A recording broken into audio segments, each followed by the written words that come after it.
Ok, perfecto.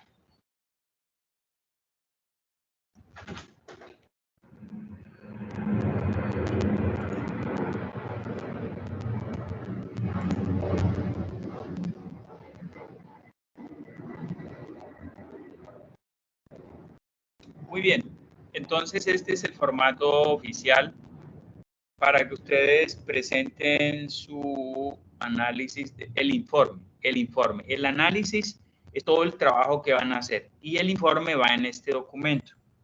¿Por qué va en PowerPoint? Porque lo vamos a presentar en clase. Yo puedo decirle a un grupo presente solo los problemas, a otro grupo puedo decirle presente sus dilemas. Yo miro qué presenta cada grupo porque el tiempo pues no nos va a dar para presentar todo. O escojo solo un grupo que presente un caso y sobre ese grupo explico y retroalimento la actividad, ¿cierto? Los elementos de un caso es los nombres de quienes participan y quienes participan funcionan como si fuese un comité que puede ser comité de bioética que se llama NOICB o comité de ética médica o comité de investigación, ¿cierto? Hay muchísimas instancias. ¿Quiénes regulan estos comités? MinCiencias y la UNESCO, ¿cierto? MinCiencias y la UNESCO. Entonces, esos comités son de carácter interdisciplinario porque, porque lo constituyen diferentes profesionales o profesionales de diferentes disciplinas. ¿Con qué objeto? Para tratar de darle al análisis del caso diferentes miradas y diferentes enfoques. Es decir, que si en un análisis de un dilema solo hay médicos, preocúpese. Solo hay abogados, preocúpese. Solo hay psicólogos, preocúpese. Mucho, pero muchísimo. ¿Por qué? Porque faltan las otras miradas. Incluso en los comités reales, como los que tenemos en la Universidad de San Buenaventura, porque ustedes van a hacer como un simulacro, nosotros estamos obligados a invitar a alguien de la comunidad que no le interese nada, ni la universidad, ni el tema, pero que pueda dar un punto de vista cualificado sobre eso. Estas personas actúan con voz, pero sin voto. En este caso, todos los miembros que ustedes van a constituir en su grupo tienen voz y tienen voto. Tienen voz porque pueden decir, participar, deliberar y votan porque si la decisión no es expedita, se tiene que someter a votación bajo el criterio de mayoría simple, o sea, de mayoría absoluta, la mitad más uno, ¿ok? Perfecto. El resumen del caso, bueno, es un texto pequeño que describe el caso, luego vienen los problemas. Los problemas tienen que ver con el caso. ¿Qué del caso? ¿Cuáles son los problemas? Ustedes pueden identificar 1, 2, 3, los problemas que ustedes consideren. Luego de esto, cada problema va a generar unos conflictos. Yo todavía no les he dicho que es un conflicto, pero ya lo vamos a ver en un caso que tengo aquí preparado, ¿cierto? Y luego de esto vienen los dilemas. Los dilemas había dicho que es el eje central, que es el, como Profe, es el, ¿sí? Profe, Dígame. la verdad es que no le estoy entendiendo nada. Pregúntame, ¿qué no entiendes? Pues no entiendo, pues, lo que son lo del principio, los problemas, que los conflictos, y ya después pasar a los dilemas. La verdad no entiendo ni cómo, pues, argumentaríamos eso dependiendo del caso. Dame 20 minutos y te pregunto si entiendes. ¿Ok? Cuenta 20 minutos, en 20 minutos me vuelves a hacer la pregunta. Luego de esto identifican un marco legal, es decir, el marco legal que aplica para las leyes, para los decretos, para las resoluciones del caso. Cada caso tiene un marco legal propio. Cada disciplina tiene un marco normativo propio. y cada marco legal estipula el curso de acción que se debe adoptar. Es decir, uno no puede tomar una decisión en este proceso si no tiene en cuenta un marco legal, porque en ocasiones se violan esas normas y las personas, lo grave de esto es que las personas que participan en el comité pudiesen ser requeridos por la ley por violar una norma o un principio que se debió tener en cuenta en el análisis de un caso, ¿verdad? Luego de esto vienen los principios, es decir, hay un marco de, este es una metodología. El método que van a utilizar se llama principialista, ¿cierto? Y ahí hay una serie de principios. Hay 4 principios importantes que son sacados de una teoría principialista, ya les digo cuáles son, y hay por lo menos 3 más que serían principios de doble aplicación o de aplicación alternativa, pudiese ser. Y ya les voy a decir cuáles son los principios.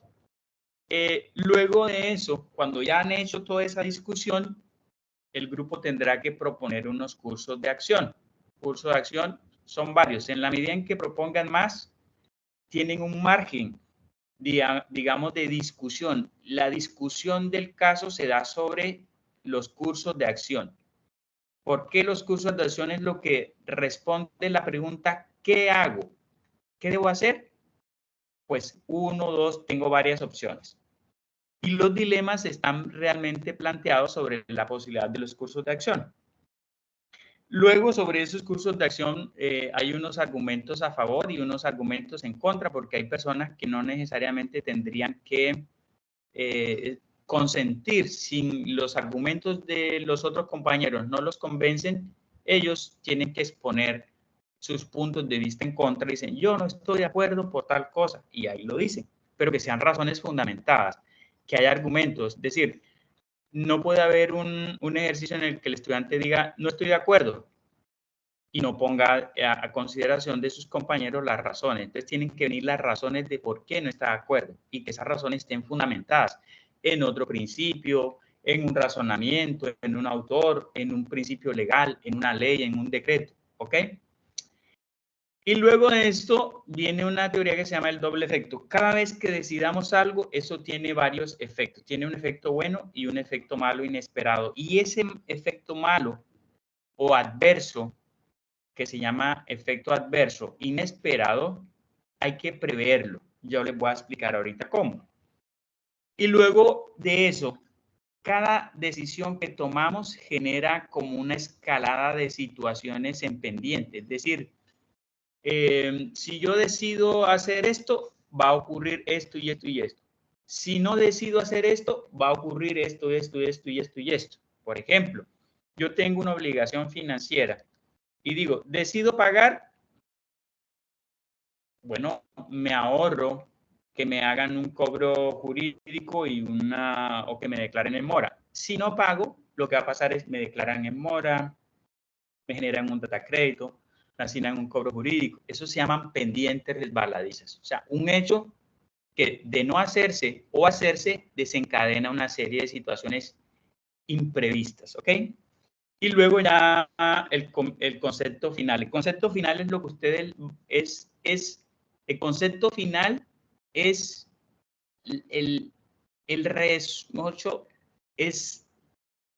esto se llama curso de acción, propósito o recomendación, porque es lo que el comité expide en un documento para que se publique a quien le interese. Entonces eso va bajo una formalidad. Este es el formato. Este es el formato. Este no es el caso, es el formato en el cual van a presentar el caso. Luego vienen las fuentes y luego vienen los anexos que ustedes puedan encontrar allí, ¿verdad? Este es el formato, no es el caso. Ahora bien, ahora vamos a explicar un caso. Vamos a explicar varios casos. Vamos a explicar varios casos para que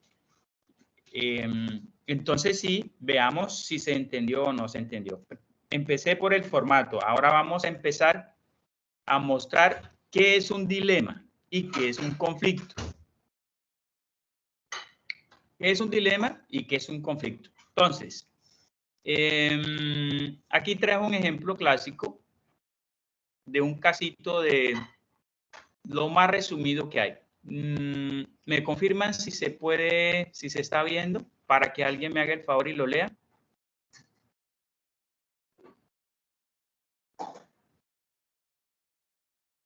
Profe, sí se está viendo. ¿Usted me escucha ahora? Sí, gracias. Yo lo escucho bien. Por favor, me Ok. colabora leyendo el dilema de Heinz de Colbert. Dice, el dilema de Heinz. Una mujer que padece un tipo especial de cáncer y va a morir pronto. Hay un medicamento que los médicos piensan que puede salvarla. Es una forma de radio que un farmacéutico de la misma ciudad acaba de destruir. La droga es cara, pero el farmacéutico está cobrando 10 veces lo que le ha costado producirla. Él compró radio por 50 millones y está cobrando más 5.000 por una pequeña dosis de medicamento.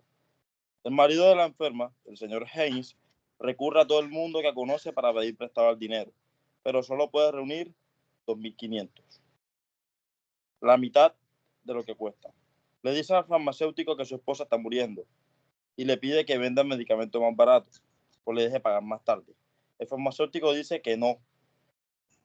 Yo lo descubrí y tengo que ganar dinero por él.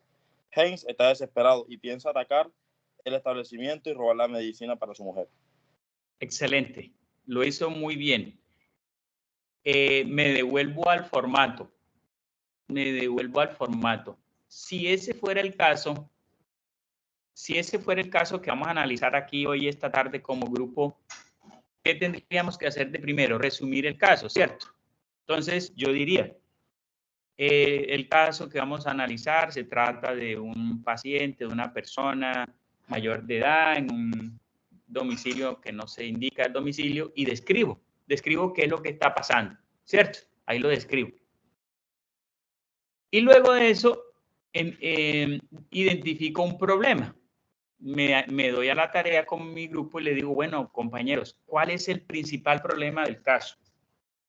En este ejercicio de Heinz, para una persona distinta al compañero que muy amablemente nos leyó el caso, ¿cuál sería el principal problema?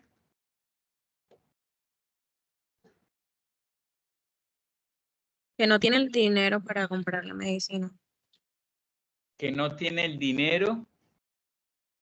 Esa voz me pareció que yo le iba a dar una participación sobre la historia y no se la di, pero bueno, ya se la voy a asignar más adelante porque ya me distraje aquí. Bueno, ese es un problema, pero tal vez no es el más importante, pero sí es un problema. ¿Qué hay detrás de no tener el dinero? Precio alto del medicamento. Precio alto del medicamento. También es un problema, pero no es el más importante. También es un problema. Entonces ya llevamos dos, fíjense. Fíjense que como grupo ya llevamos dos problemas. Otra persona.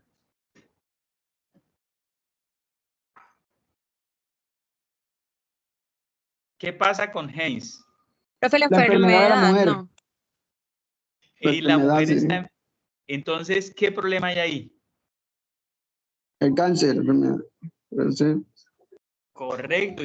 ¿Y qué nos decía la historia al comienzo? Que hay cosas que no se pueden comprar ni vender. Comprar. ¿Y qué hay ahí en la esposa de Heinz que es incomprable? La salud puede ser enfermedad. Entonces, ¿qué problema hay en relación con la salud? Ahora sí van llegando al centro. Fíjense el ejercicio que ustedes mismos están haciendo. Así lo tienen que hacer allá. Ustedes tienen que empezar de los problemas más generales al problema más importante, porque el problema que está allí es un problema del derecho a la salud. Es un problema de la protección de la vida. ¿Sí me entiende? ¿Ya entendieron? Si ese fuera el principal problema, en el formato, el punto a seguir sería entonces un conflicto de valor. ¿Cuál sería el conflicto de valor? Un conflicto de valor es cuando hay posiciones encontradas, ¿ok? Una persona piensa una cosa, otra piensa otra, ¿Cuál sería? Es cuando hay un choque entre una cosa y otra. ¿Cuál sería el conflicto de valor?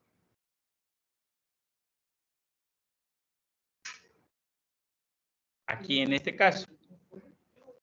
Profe, que Heinz tiene una cantidad de dinero que no es la que el doctor quiere vender su medicamento. Excelente, bacanísimo. Ese es un conflicto.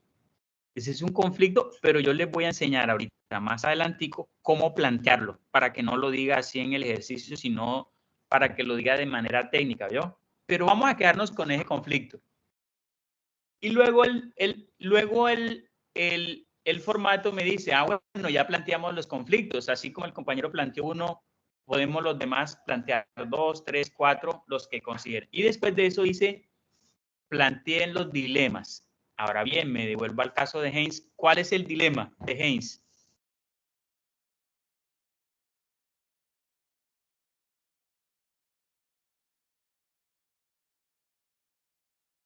Profe, el Vamos, dilema que él tiene, hágale. está pensando en meterse y robar pues el medicamento, ¿no? Excelente, excelente. Entonces, pero no se enuncia así. Yo ya le voy a decir cómo, pero ahí está el dilema. Él quiere hacer algo bueno y es salvar a su esposa, pero el medio, la situación lo está obligando, entre comillas, a hacer algo malo. Y es como si uno justificara obtener un bien con un medio malo. Y ahí hay un dilema. Ahí hay un dilema muy grave que justificaría que cosas buenas se hagan a través o usando medios malos. ¿Y usted qué piensa de eso? ¿Eso es posible? ¿Eso es recomendable? ¿Eso es ético? ¿Eso es moral? ¿Eso es profesional? ¿Eso es equitativo? ¿Eso es justo?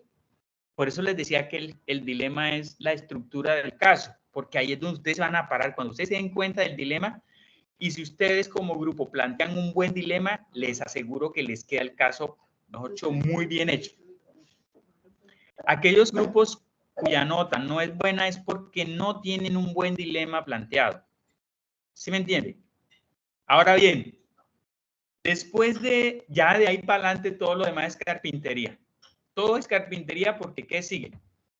Sigue que yo voy a mirar los principios, el marco legal, los principios, y sí, fundamentalmente es los principios desagregados y construir la recomendación. ¿Ok? Perfecto. El compañero que me había preguntado que no entendía, ¿está todavía por acá?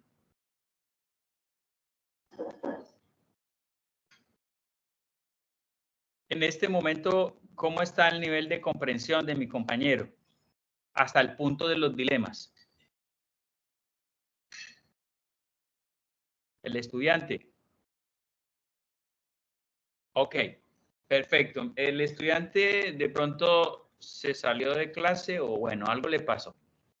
Entonces, yo aquí tengo para mostrarles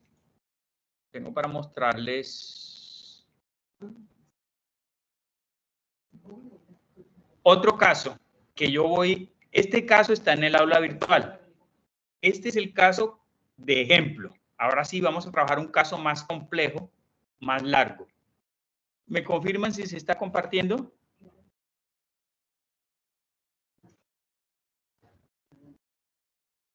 Sí, profesor. Gracias. Háganme el favor. Vaya leyéndome este caso para hacerlo más rapidito y que ustedes vayan despejando sus dudas, porque ya este caso se parece mucho más al que ustedes van a analizar. Yo tomé uno de los que ustedes, así que este caso ya queda por fuera. Es decir, este caso ya no entra dentro, porque no sé si lo coloqué, porque lo escogí para hacer el ejercicio de hoy, que es el caso que me pareció que es más fácil de explicar esta tarde. ¿Me lo puede leer, por favor, muy rapidito, si lo está compartiendo?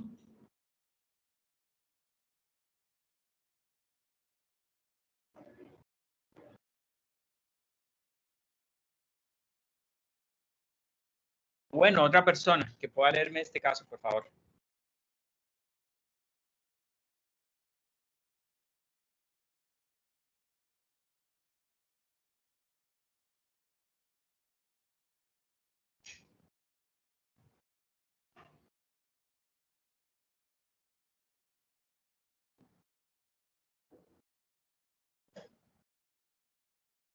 Vamos, chicos, vamos, para salir adelante.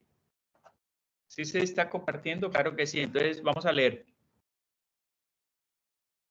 Es una paginita y media.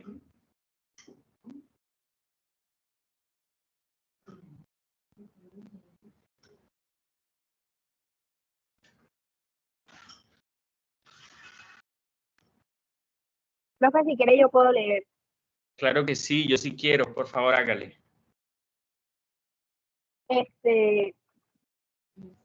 Manifiesta la accionante que a mediados de 1995 a su hijo Alfonso Cáceres Rojas, que parece con 16 años de edad, le diagnosticaron cáncer severo en una rodilla, lo que motivó a los médicos que lo trataban a realizar un tratamiento que incluyó quimioterapia, con el fin de erradicar la enfermedad, el cual se inició el 27 de junio de ese mismo año. Dado que dicho tratamiento no arrojó los resultados esperados y que la enfermedad continuaba extendiéndose, los médicos concluyeron que lo más conveniente era amputar la pierna derecha del paciente, procediendo a solicitar la respectiva autorización, la cual fue otorgada tanto por el paciente menor de edad como por su padre, folio 51 del expediente. Intervención que debía complementarse, prosiguiendo con el tratamiento de quimioterapia, el cual se les explicó hacía previsible la necesidad de efectuar transfusiones de sangre. No obstante, la mencionada autorización, el 27 de diciembre de 1995, fecha en la cual se realizó la cirugía, el menor manifestó a los médicos por escrito que bajo ninguna circunstancia aceptaría recibir sangre vía endovenosa, debido a que la religión que profesa el testigo de Jehová le prohibía hacerlo. Por consiguiente, dicha práctica constituye en pecado mortal.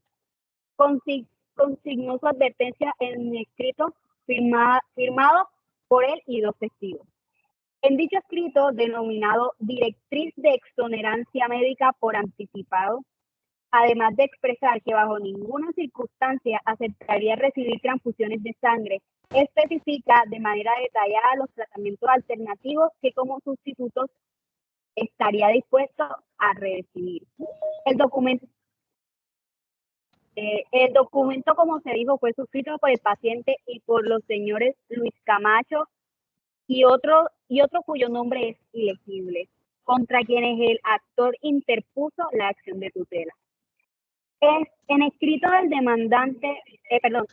del demandante fueron ellos, como jerarcas de la Iglesia de los Testigos de Jehová a la que pertenecía su hijo, quienes escribieron el documento presionando a su menor hijo a firmarlo, poniendo en grave peligro su vida, sin asistirles ningún derecho para hacerlo, pues él como titular de la patria potestad, el único que podía decidir en un aspecto tan delicado.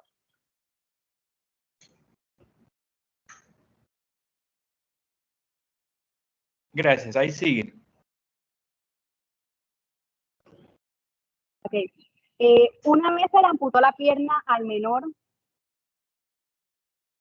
este quedó bajo la responsabilidad del oncólogo de la clínica de los comuneros, doctor Carlos Augusto Rojas, quien al encontrar el referido escrito en la historia clínica del menor, manifestó que su contenido se convertía en un obstáculo que le impedía proseguir con el tratamiento de quimioterapia. Por lo que llamó al padre del paciente, actor de la tutela, para informarle que si bien sabía que el escrito de su hijo carecía de validez por ser menor de edad, lo daría de alta dada su negativa a recibir transfusiones de sangre, la cual le advirtió podría conducirlo a la muerte por una baja drástica de glóbulos rojos o por anemia aguda. El actor, padre del menor de edad enfermo, procedió entonces a presentar un escrito en el cual autoriza a la clínica, a la clínica Los Comuneros y específicamente al oncólogo a cargo para que, efectúa el tratamiento de quimioterapia o el que bien tenga para salvar la vida de mi hijo, incluyendo las transfusiones de sangre que se requieren. No obstante, el gerente de la clínica, al parecer por sugerencia de la ISS, antes de proseguir con el tratamiento médico, solicitó al Instituto Colombiano de Bienestar Familiar su concepto y orientación sobre lo que se debía hacer. Dada la contradicción que se presentaba entre la decisión del menor enfermo de no aceptar transfusiones de sangre y la de su padre de autorizarla, a lo que la coordinadora del Centro de Protección de dicha entidad le respondió a través de oficio de 8 de mayo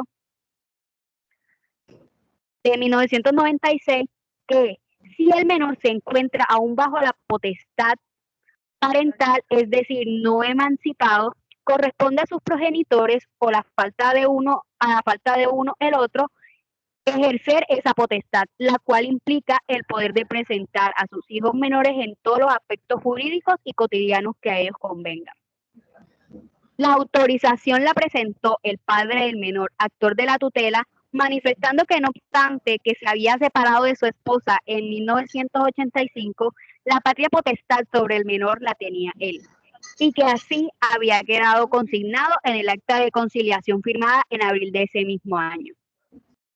En el juzgado segundo de familia de la ciudad de Bucaramanga, con base en esa información y según se dice en el escrito presentado por el ISS, para responder a la acción de tutela, se le pidió entonces al demandante adjuntar la decisión judicial donde aparezca consignada esa situación, para lo cual procedió el actor a remitir con carácter urgente al mencionado despacho la respectiva solicitud el 26 de abril de 1996, sin que hasta la fecha se haya vuelto a presentar ni él ni el paciente. Muy bien, muy bien. Hasta ahí estaría bien. Muy bien, muchas gracias. Eso es la descripción. Ese es un caso. Ese es un caso y vamos a tratar de analizarlo acá rápidamente.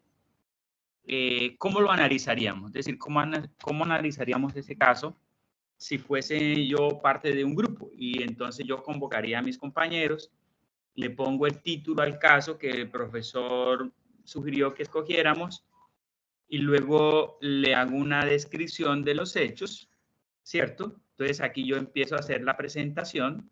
Acá la tengo en un formato distinto al que ustedes van a presentar, no pasa nada, pero los pasos son lo que importan. Los pasos son los que vamos a tener en cuenta. Entonces yo describo los hechos. ¿Qué hay en el caso? Un paciente que se niega a recibir un tratamiento médico. Hay unos padres de un paciente en condición de disentir sobre su decisión, están separados, tienen un conflicto. Hay una EPS que tiene una clínica que se llama Los Comuneros, en donde está el paciente, y hay unos grupos religiosos que interfieren en la decisión del menor y del padre. Para eso, entonces, diría yo acá que tendríamos que explorar un poquito quiénes son los testigos de Jehová, digamos, quiénes son las personas. Bueno, vamos a hacer, en este ejemplo yo se los coloqué en el aula virtual y el archivo que les coloqué en PDF es el mismo que les voy a mostrar. ¿Para qué?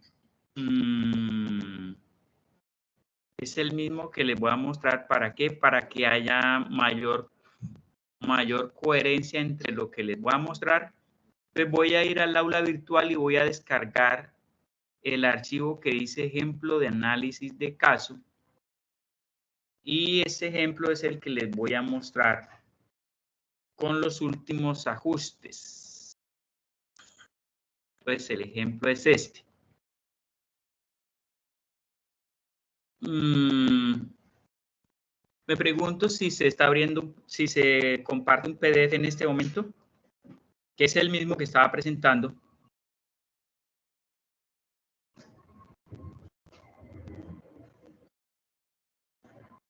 Entonces, lo que hacemos aquí es contextualizar un poco el actor llamado testigo de Jehová para conocer un poco su situación, ¿ya?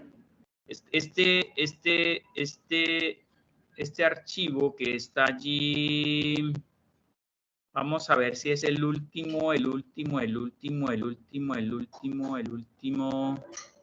Ya me devuelvo.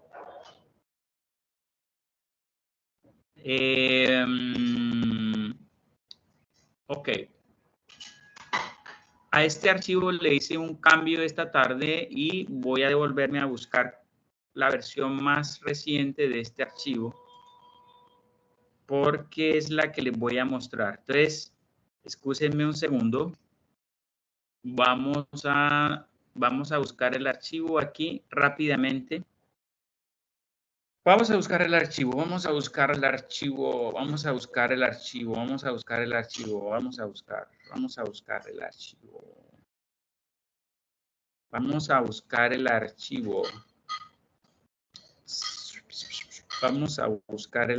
Entonces, el archivo lo pusimos en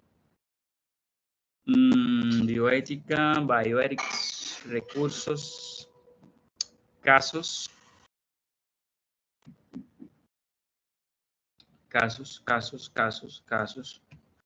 Y en casos, análisis de caso, lo pusimos en presentaciones.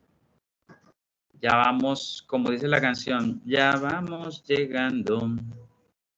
Entonces, esto se llama, ok, testigo de Jehová. El archivo lo vamos a guardar como PDF. ¿Para qué? Para que se actualice. Porque me acabo de dar cuenta que no está actualizado. Ok, perfecto. Entonces, ahora sí. Vamos a compartirles la presentación actualizada. Esta sí es marco legal. Perfecto, esta sí es. Entonces, ya la actualizo. La voy a actualizar en el aula porque me di cuenta que en este preciso instante le faltaba 1 o 2 diapositivas que le agregué el día de hoy. Para bien de ustedes porque esta diapositiva de este caso es muy importante. Listo, entonces reiniciamos la presentación. ¿Me confirman, por favor? Si vamos, descripción de los hechos. Reiniciamos. Gracias. ¿Ese silencio es un sí o no?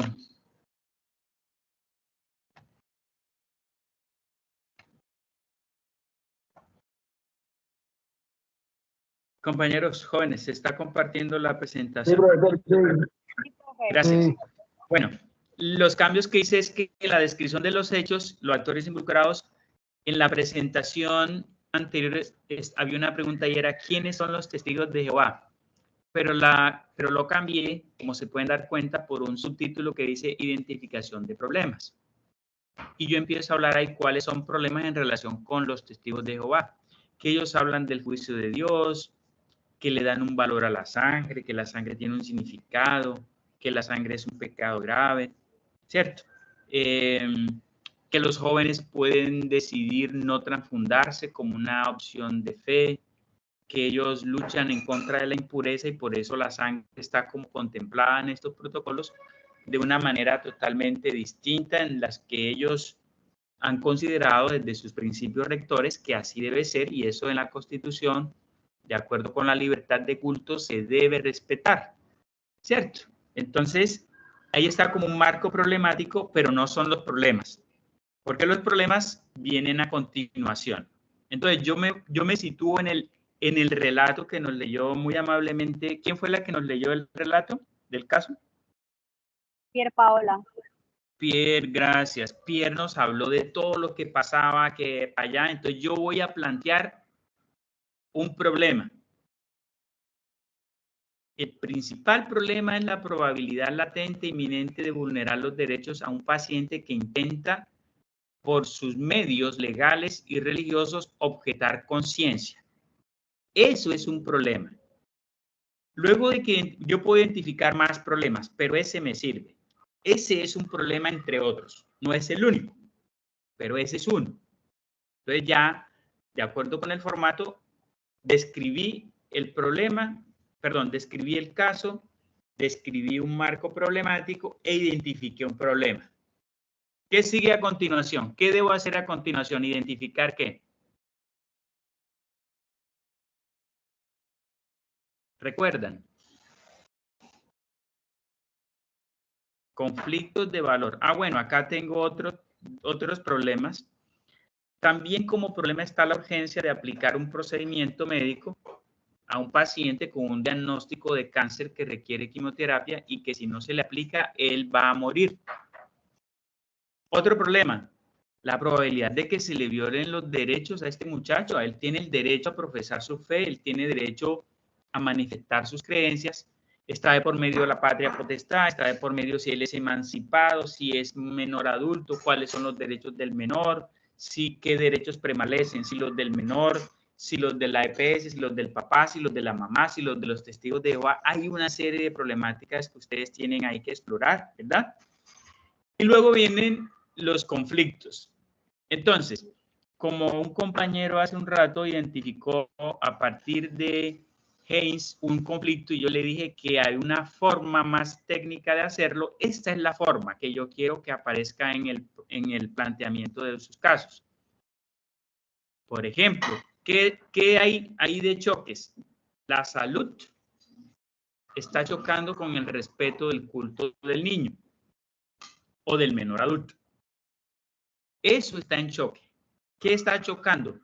La autonomía de este muchacho con la patria potestad de su papá. Hasta dónde el papá lo puede violentar, hasta dónde puede ir, hasta dónde el hijo puede hacer exigible que el papá no intervenga en sus decisiones, hasta dónde la ley lo protege, hasta dónde la ley le da la razón al joven o al papá o a la mamá o a los testigos de Jehová. Y ahí, ¿quién ejerce la autonomía? La EPS, el médico, el oncólogo, el papá, el joven, la mamá, ¿cierto? El tema de autonomía ya es crítico. La EPS y los derechos del paciente. La EPS dice, no, pues venga, el papá, le damos de alta a este muchacho porque no se quiere dejar atender. Ahí hay un documento y hay que respetar ese documento. Ese documento está firmado por unos mayores de edad. Eso se vuelve un documento público y tiene que ser revisada su situación. Hay unos derechos constitucionales allí complejos. El derecho a la vida, el derecho a la religión, el derecho a la familia, la dignidad, el buen nombre. Hay cantidad de cosas ahí. Y luego vienen ya de los conflictos los dilemas. Entonces, ahora bien, ¿quién me ayuda? Ahí hay un dilema tremendo. ¿Cuál es el gran dilema del caso que acabamos de leer, Pier Paola? Para que ustedes mismos vayan haciendo el ejercicio. Escucho ideas.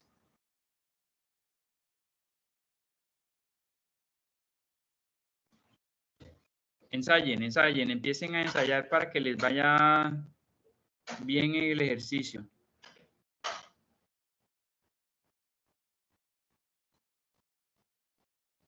¿No se atreven? No, mejor dicho. Entonces, el dilema, hay dos dilemas. ¿Cómo? Profe, que iba a decir que o sea, si el dilema era preservar la vida de la persona, o sea, teniendo en cuenta que si se debía darle prioridad, claramente se le debería dar prioridad a la vida, pero también el limitante que tenían, que era el hecho de que no se podía hacer las transfusiones de sangre por las creencias religiosas y como que impedían eso. Ese sería el dilema. Correcto. Preservar la vida es un problema, entre comillas, porque implica ir en contra de la voluntad de alguien y los derechos de alguien. Entonces, para cuando vayan a ver, los dilemas se plantean así. Preservar la vida es un dilema. O preservar la autonomía.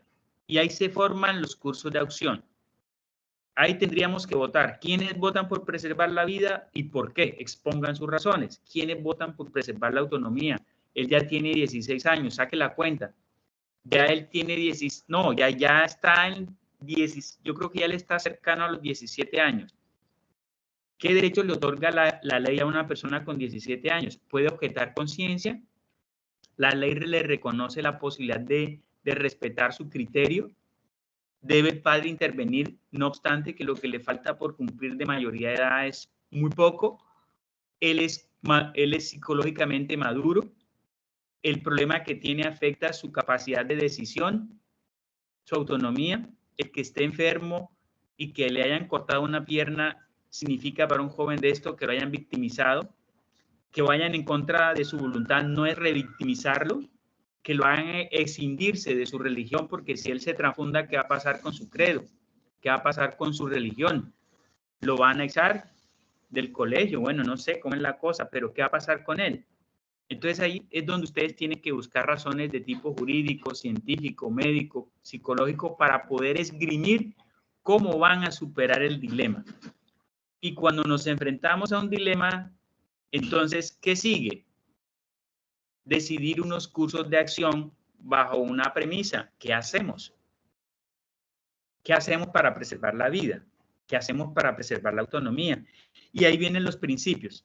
Los principios y los cursos de acción. Entonces, los cursos de acción son, bueno, que él autorice la transfusión, que no se haga la transfusión, que la institución lo obligue, que se cambie de religión, que se someta a lo que dice el papá, que la institución no haga nada o no hacer nada. Yo puedo plantear 10, 15, 20 cursos de acción, pero escojo, puedo plantear 3, puedo plantear 4. Los cursos de acción, yo de estos cursos debo escoger sobre cuál de ellos voy a construir la decisión final o la recomendación final, ¿cierto? ¿Cómo vamos hasta ahí, compañeros? El compañero que me había preguntado que no entendía nada, no me había preguntado, que había expresado que no entendía nada. ¿Cómo se siente en este momento, compañero? Contésteme. ¿Entiende el proceso o no? Profe, ¿qué le puedo decir? Lo que sea coherente y cierto. Eso es lo que quiero que me diga.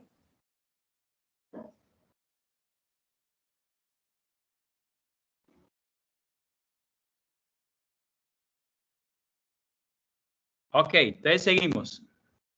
Cuando planteo los cursos de acción, todavía no sé cuál de todos ellos es el más importante, cuál es el que me remite a una decisión, cuál es el que me remite a una opción para que este muchacho resuelva la contingencia. Yo podría ponerlos a votar a ustedes aquí. ¿Quiénes votan por el 1? ¿Quiénes votan por el 2? ¿Quiénes votan por el 3? Y tratar de ir votando y ir eliminando. Entonces nos quedamos con aquellos cursos de acción que más importancia tengan. Entonces puedo eliminar varios. Y con los que elimine, ya no hago nada. Pero con los que queden, entonces le aplico los principios. Entonces yo digo, bueno, si,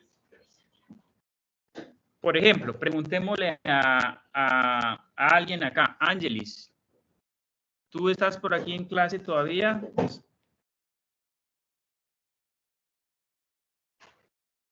Se fue Ángelis.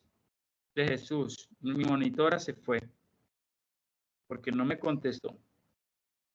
Le iba a preguntar cuál de esos cursos de acción consideraban más viable, ¿cierto? Ahora bien, si alguien de ustedes quiere responder la pregunta, dígame, profesor, yo considero que el curso número tal es el más importante para yo explicarle lo que sigue.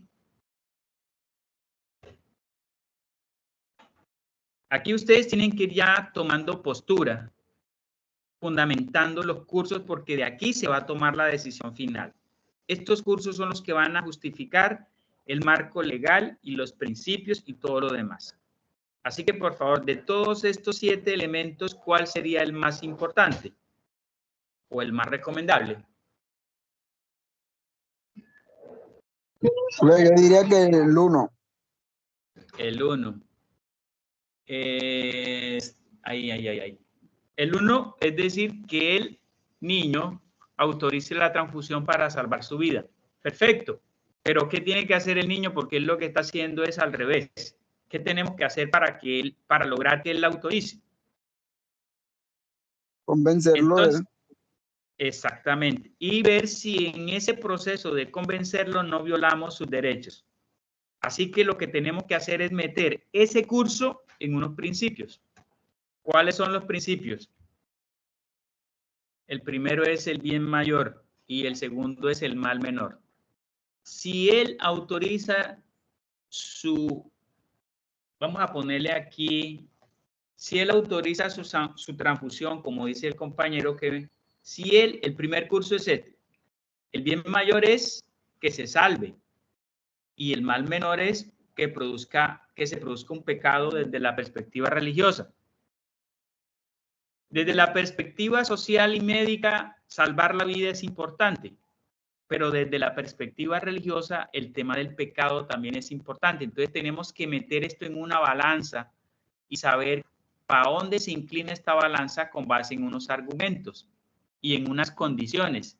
Si él tiene claro lo que es el pecado, si él tiene la madurez psicológica y la adultez para entender que puede sopesar el pecado frente a su vida, si esa decisión no fue forzada, sino que se hizo a través de un consentimiento libre y voluntario, si se aplegó a la ley de que el consentimiento fuera legítimo, ¿sí me entiende? Si se hizo en los tiempos que concebía, si él conocía el consentimiento, si él conocía las consecuencias de la transfusión y lo mismo del pecado. Entonces ahí es donde ustedes discuten todos esos aspectos. Y así lo pueden hacer con los otros cursos de acción, incluyendo aquellos que hayan considerado importante. Con los que ya descartaron, pues no se hace nada. Esos son 2 principios, pero luego vienen otros 4, que darían un total de 6. Y luego les voy a mostrar los otros principios. Entonces, esta teoría de los cursos de acción son los mismos. El curso 1, que dijo el compañero, que era que el niño autorizase, aquí dice, autorizo. Uno pregunta, si él autoriza, ¿se viola su autonomía? No se viola. Si él autoriza, ¿se viola la beneficencia? No se viola. Si él autoriza, ¿se viola la justicia? No se viola. Si él autoriza, ¿se viola la no maleficencia? No se viola. Pero hay cursos en donde se violan principios, por ejemplo, este y este. ¿Cierto? Ahora bien, ¿qué dice el principio de autonomía? Eso se los voy a comentar en este justo momento. En este preciso instante debo mostrarles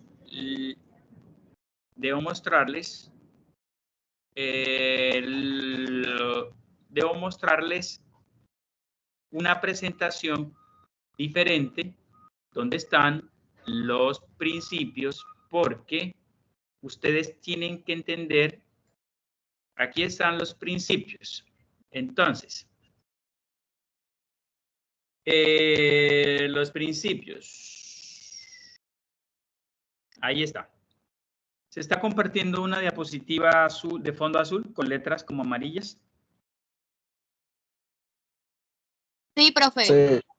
Bueno, rápidamente, los principios más importantes son estos 4, que vienen desde el año 74 en una teoría que desarrollaron Tom Beecham y James Childress. Esta teoría es un método de análisis que se llamó principialista, ¿oyeron? Y se definieron 4. Y así explicamos estos principios. El primero de ellos, en orden, es el principio de justicia. Y es que dice que a cada persona se le debe dar una parte por igual. A cada persona de acuerdo con su necesidad, a cada persona de acuerdo con el esfuerzo, a cada sujeto o persona de acuerdo con su contribución y a cada persona de acuerdo con el mérito. ¿Cierto? Hay personas que tienen más mérito que otras para lograr un objetivo y a cada persona de acuerdo con el intercambio del libre mercado. Si nos devolviésemos al dilema de Haynes y le aplicásemos el principio de justicia, uno diría, bueno, debe ser Haynes justo con, perdón, debe ser el farmacéutico justo con Haynes. ¿En qué medida puede estar el farmacéutico violando el principio de justicia? Pero si Haynes roba la droga, ¿cómo afecta ahí el tema de justicia? ¿Cómo analizamos la justicia en ese principio, cierto? En ese caso, más bien. Entonces, la justicia es la necesidad, el esfuerzo, la contribución, el mérito y el intercambio. Haynes está en todo su derecho de cobrar todo lo que quiera por su medicamento, perdón, el farmacéutico, ¿cierto? Entonces, fíjense el principio de justicia. Voy a salir de aquí para recordarles el dilema de Haynes, que está acá. Dice, ¿sí se está compartiendo? Claro que sí. Una mujer que padece un tipo especial de cáncer. Este es solo para que ustedes vean cómo funciona el principio de justicia en cualquier caso, sea en este o sea en el otro. Dice que el farmacéutico compraba este producto en 50 millones de pesos y cobraba más de 5 millones por una pequeña dosis, pero que Haynes solo tenía 2.500.000. Ah, no, ni siquiera, tenía como 2.000. ¿Qué es esto? La cifra debería ser, le faltaría un 0 para que pudiesen ser más o menos coherente, así. Ok. Entonces, si ustedes recuerdan el caso por el que empecé, ahora podrán entender cómo es que funcionan los principios. Ahí va nuevamente el principio de justicia. A una parte por igual, de acuerdo con la necesidad, Haynes hizo todo el esfuerzo por conseguir la plata, pero no logró conseguirla. De acuerdo con la contribución, Haynes no puede contribuir con más de 2.500.000 de los 5 millones que le cobra el farmacéutico. ¿Tiene mérito salvar a una señora que está enferma de cáncer? ¿Cómo hacer ahí, no? Son las preguntas. Segundo, el principio de autonomía. Cuando ustedes analicen la autonomía, tienen que tener en cuenta, para el caso del testigo de Jehová, la edad, el proceso de emancipación, la salud psíquica, la salud física, la salud mental, que no esté constreñido, que no esté subordinado. Es decir, que él actúe intencionalmente, con comprensión y significado de sus acciones, sin influencias. Porque acá lo que se está mirando es que pronto los pastores religiosos lo influenciaron. Y que haya un mínimo de libertad, de garantías de libertad, porque la libertad es una condición de la autonomía.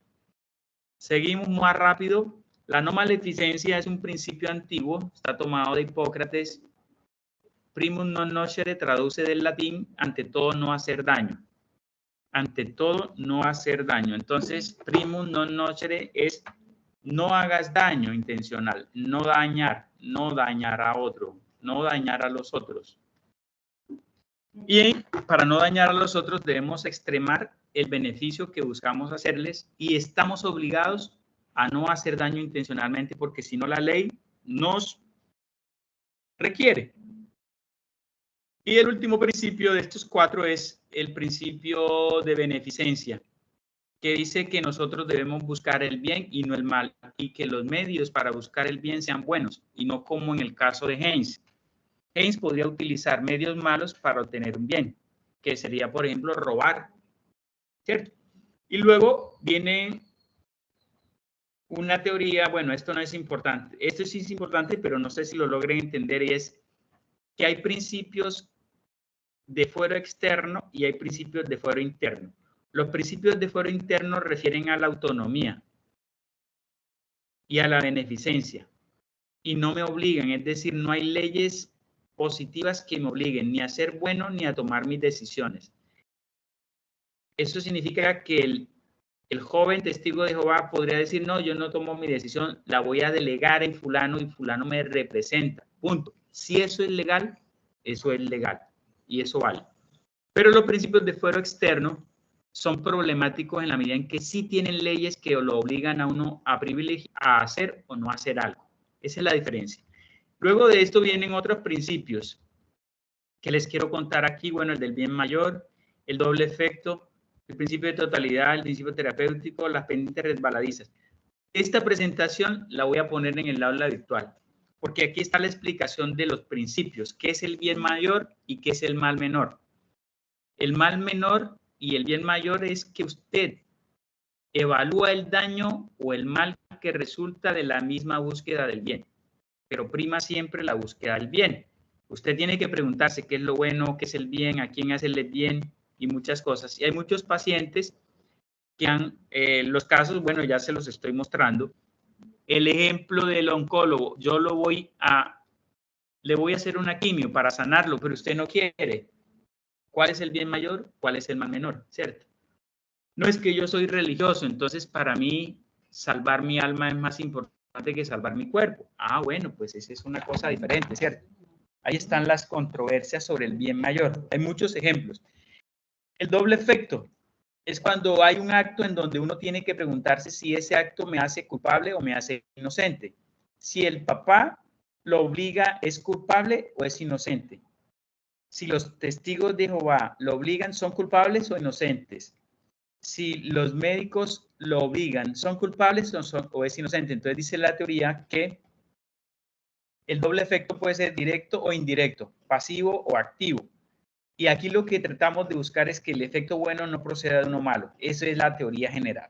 Bueno, y hay unos criterios para aplicar el doble efecto, es decir, que el acto que se va a realizar sea bueno, al menos indiferente, que los efectos buenos y malos se sigan inmediatamente del acto, es decir, que yo no los provoque de manera voluntaria ni intencionada, sino que resultaron sin que yo me diera cuenta, pero que los puedo controlar, y que se busque el buen efecto y que yo me limite a tolerar el mal. Por ejemplo, a mí me hacen un procedimiento, me va a doler, se me va a hinchar, voy a estar incapacitado, no me va a poder mover, pero a la postre, eso que para mí es doloroso, incómodo, a la larga es un bienestar cuando ya yo recupere mi salud, ¿cierto? Entonces, es como cuando uno le van a dar un procedimiento y le dicen, mire, esto tiene un efecto secundario, le va a dar dolor de cabeza, se le va a enrojecer la piel, le va a dar mareo, no conduzca porque esto produce sueño, etcétera, etcétera, etcétera. Todo esto es importante porque cuando yo evalúo un caso, debo tener en cuenta los diferentes efectos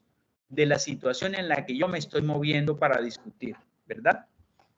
Y bueno, hay muchos ejemplos. Hasta ahí diría yo que podría presentar y regreso para regresar a la presentación del análisis de los principios. Entonces, lo que estoy sugiriendo es que analicen los siguientes principios. Vamos a ver.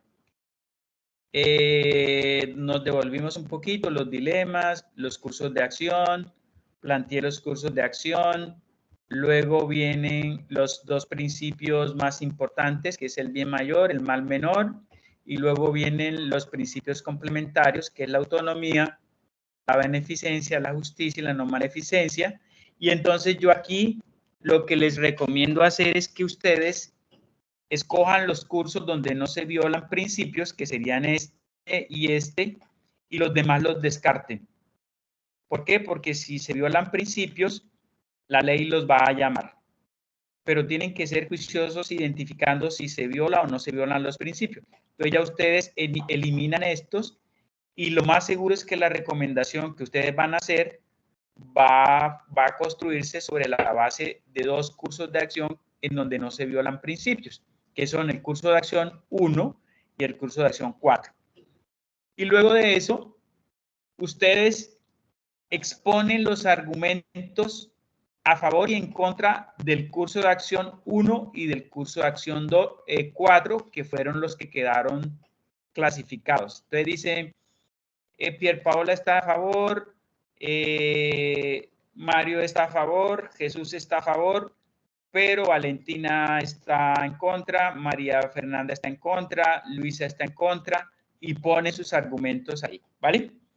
Y luego de eso viene el otro principio. Fíjense que eran 2, 4, y este es el otro principio que se llama el doble efecto. O sea, aquí completan 7.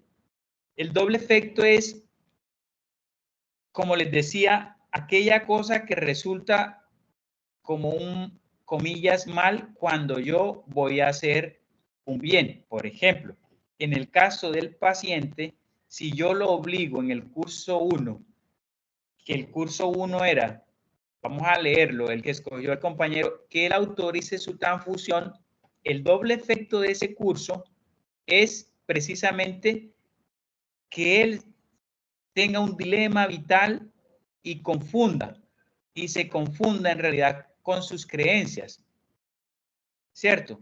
Porque él dice, bueno, me transfundieron, me obligaron, ¿no? Yo soy testigo de Jehová, ¿ahora qué hago? Pues puedo vivir toda la vida con mi conciencia de pecado, esto me puede llevar a una depresión, esto me puede llevar a procesos de estrés, de ansiedad, me puedo sentir victimizado por eso. Ese es el doble efecto, ¿sí me entiende? Y luego de eso viene una cosa que es muy importante, que se llama las pendientes. Bueno, el marco legal que no es una cosa difícil, pero sí requiere rigor. Y es que leyes aplican para eso, ahí están, son estas. Y luego viene la pendiente resbaladiza y es, bueno, la pendiente es esta. Me voy al dilema. Me devuelvo al dilema. Para entender la pendiente me devuelvo al dilema. El dilema era preservar la vida o preservar la autonomía. Preservar la vida o preservar la autonomía. Entonces yo me voy a una pendiente resbaladiza que es, bueno, aquí está. Si yo no logro convencer al muchacho para que se transfunda, o si le doy prelación al papá para que lo obligue a transfundarse, que en efecto resultaría lo mismo porque es transfundirlo. Si yo no logro transfundirlo, que es lo que está detrás de todos esos dos cursos de acción que yo voté, que eran los más importantes, ¿qué encuentro? Primero, hay una demora. Segundo, esa demora representa una omisión a un protocolo médico. La omisión de ese protocolo médico, que es el segundo, 3, le va a generar un segundo problema a él. Además del cáncer, le va a generar anemia severa. Y 4, él no va a morir de cáncer, pero sí puede morir por la anemia que le va a producir esto. ¿Sí me entiende? Entonces, es una pendiente resbaladiza en la que si yo no tomo la decisión correcta, es como si cayésemos. Es decir, esto se llamó así para indicar que hay un peligro inminente de que pase algo si no tomo la decisión correcta en el tiempo justo. ¿Sí me entiende? Eso es. Y luego de eso, ya construyo la recomendación. Hasta ahí. Hasta ahí voy. La recomendación ya se las explico con más calmita porque en este momento quiero preguntar a las personas que me están escuchando qué preguntas tienen, porque esto del caso es una actividad muy, muy rigurosa, muy importante. Aquí se van a poner en juego todo lo que habíamos dicho el cierre del semestre pasado, capacidad de valorar, comprender,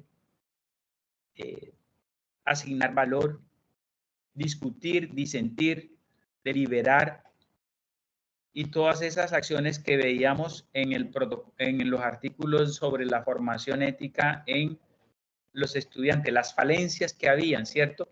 Pensamiento crítico, actitudes, ¿cierto? Formas de valorar, construcción argumentativa.